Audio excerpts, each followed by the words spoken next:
Alright, ladies and gentlemen, Fab's in the house and welcome back to the channel. Today, look at this, I'm in the house with a black box that is from Canada. As you can see, this is Peter Rassenti signature, and I've got the Large Nirvana 4.0 here with me for a review. We're gonna analyze the look, the sound, and the feel of this little guy right over here.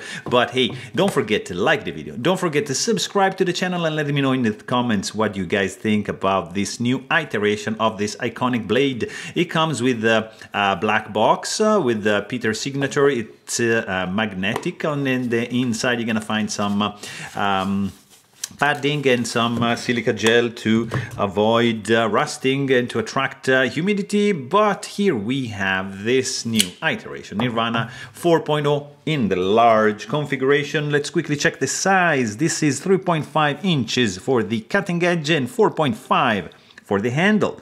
Overall length of this fella is going to be 8.2 inches overall. Let's quickly check this guy up against, for example, Benchmade bug out and mini bug out. Up here you can see where the Nirvana stands, and it's a nice place where to stand. This is the Spyderco Para 3, and up here you got the Paramilitary 2. So for example, we are kind of like in the same ballpark of the Paramilitary 2, but of course cutting edge is going to be more, and overall length actually is shorter than that. So that's a fact. And this is the Hinder XM18 3.5 inches, and it's a little bit longer than that. And this is the Ska, also another Canadian maker, but of course that is smaller. Let's bring a couple other titanium frame blocks from US. You got Chris Reeve knives, small Sebenza 21 and large Inkosi, to show you that we are bigger than that, but definitely smaller than the large Inkosi.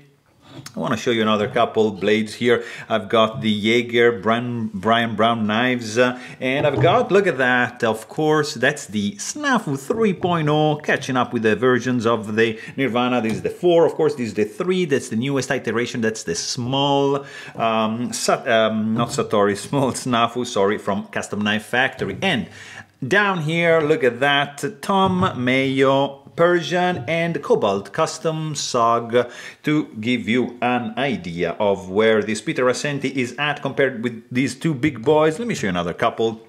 Here, of course, you get to see the Koenig Knives Ario Style 55 and Philippe Georget 520. Look at this picture, pretty cool. I want to show you a couple of Shirogorov. Of course, here you get to see the Quantum Bronze, and here you get to see the Neon NL to give you an idea, because I mean, this is a big guy, small guy, but kind of like, look at that, much smaller than the Nirvana, but look at the cutting edge of the Neon. This handle to blade ratio on this fella here is just ridiculous. And then, you know, let me show you just another couple more here, because I mean, we are in Canada, and how can I not show you a Kirby Lambert?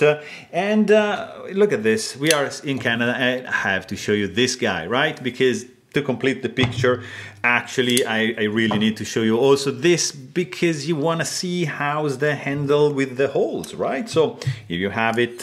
So let's check this guy out, guys, because it's a very, very interesting iteration. I'm gonna do a comparison video V3 versus V4, because there are some very interesting details. But what you have to know about this guy is that this is a custom knife. This is a handmade knife in Canada by Peter Rassenti.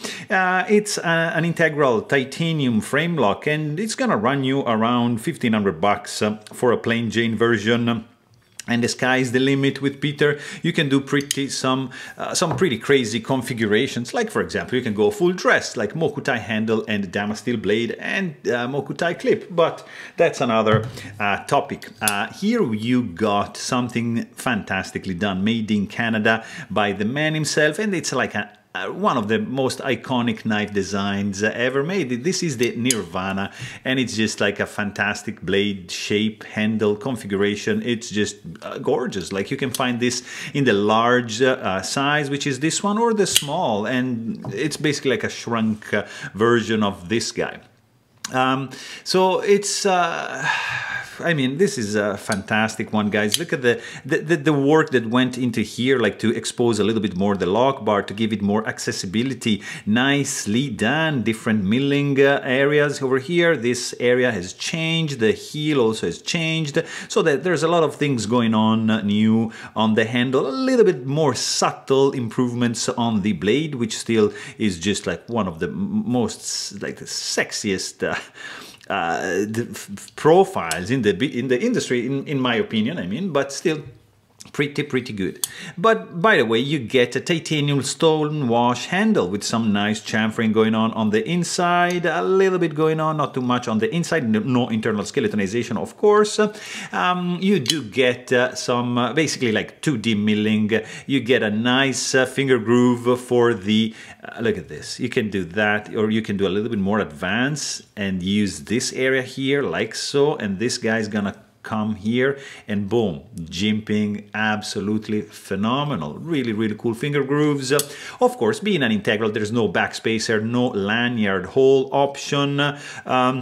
In the previous version, he used to drill a hole right over here, like in the Satori, and I think in some Nirvanas, but not anymore. So you don't have that option right over there. You do have a tip-up carry-only option for the pocket clip, which is nice to have, and screwed in, of course, from the outside, and works pretty well. And it's resting also on the frame right over there. Nice. The overall look when closed is just like pretty clean and minimal, and just look at that. It's such a clean look that you don't really have to do anything. You got one screw, simple, essential construction, because of course it's an integral, and you got one pivot screw just to take care of, and that's it. That's a T15 Torx bit that you're gonna need. It is a spinning pivot. In this case, you got a zirconium domed pivot screw and zirconium pivot collar.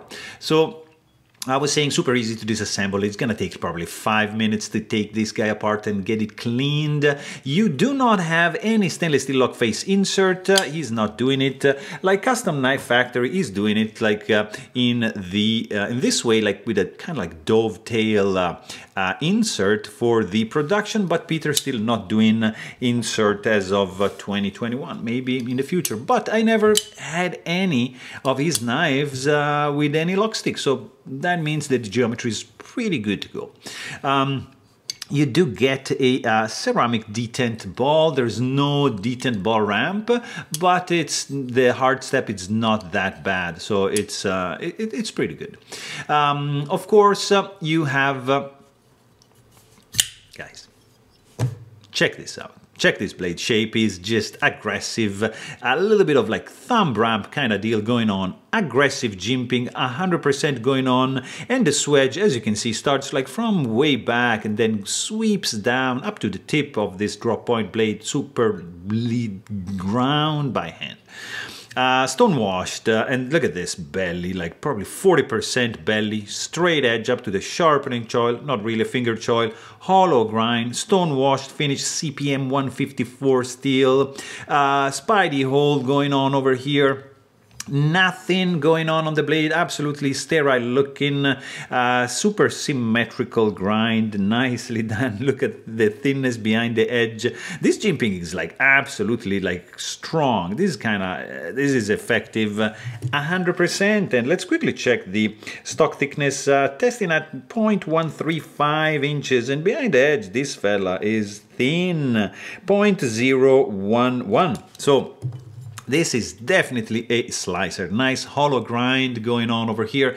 Plunge grind is also very cool. Nice flat areas. Beautiful swedge. I mean, one of the sexiest blade profiles in the industry, in my opinion, at least. The sound, guys, it's unique because look at that. That's the only knife that sounds like that when you deploy it. How cool is this? Also, like a subscriber asked me to compare the sound with one whole frame, like frame with holes, and it's very different. It's less loud, when you open it. I don't know, maybe the sound is escaping. Oops. It's less loud. I don't know why. It's not by much, but I don't know. The holes are letting the sound just escape in some ways, and you see, like here, it gets trapped in here, and it just creates like a resounding effect, which is super cool. Like this sound is just phenomenal, really, really pleasant, and of course the thwack you get when opening this blade is just like, yeah, we are in business, baby. Let's do the job. So really, really cool indeed. The feel in the hand is just great. Really aggressive jimping we got going on over here, but that's like for like stability, and not really any hot spots going on, not from the clip. So well put together, great job, no sharp edges. The major improvement is the lock bar disengagement area. Like as you can see, there's more room now for your thumb. You can actually access very easily, and also the milled pattern is a little bit different. Also less hot spot coming out from this area here, from the heel of the blade. So very, very cool little tweaking right over here. And of course, this guy is just like absolutely solid. You can do like a reverse grip, not so much like an advanced grip, not really much space for like the finger choil. I would just do this and take advantage of this area, which is fantastically designed. Look at this, reminds me a little bit like something, yes, some nice knives have nailed this area down really beautifully, and this is one of them. So of course you do not get any gaps, misalignment or anything. This is just one solid chunk of titanium, super sturdy, solid. The stonewash gives actually a little bit of grippiness to the surface, and of course you do not get any blade play, lock, rock, lock stick, nothing going on. You just got this gorgeous thumb flick action coming out from these bearings running under the hood.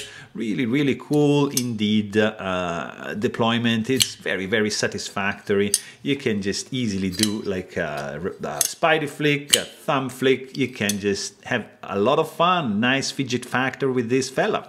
The action, this is like brand new, so it just fires open like crazy. Just wants to drop shot. If you hold it in the vertical position, it's not gonna do any guillotine effect. You just have to wiggle a little bit and it's gonna close. But imagine when this guy is getting like broken in, you're gonna be happy with this fella. Like gliding shot, really, really cool. Absolutely, very, very good action.